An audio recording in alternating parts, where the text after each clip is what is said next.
बिस्मिल्लाहिर्रहमानिर्रहीम। अस्सलामु अलैकुम। आप देख रहे हैं K92 न्यूज और मैं हूं नाइला भट्टी। शामिल करते हैं आज की अहम खबरें।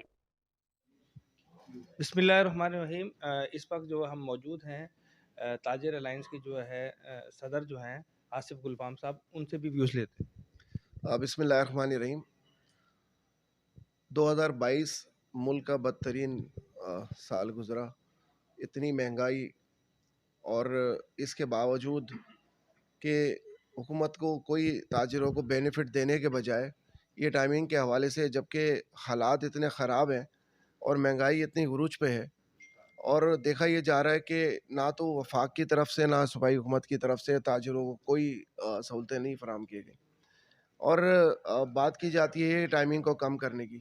देखिए, पहले ही कारोबार जो है वो नहीं है। इसके बाद जो 8 बजे का टाइम है, फिर उसके बाद 8:30 बजे का टाइम है।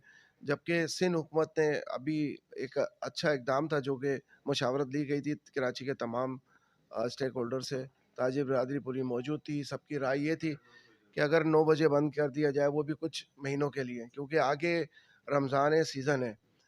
उसमें 9 बजे बंद नहीं कर सकेंगे, क्योंकि रमज़ान में लेट आवर्स में ये मार्केटें खुलती है ज़्यादातर।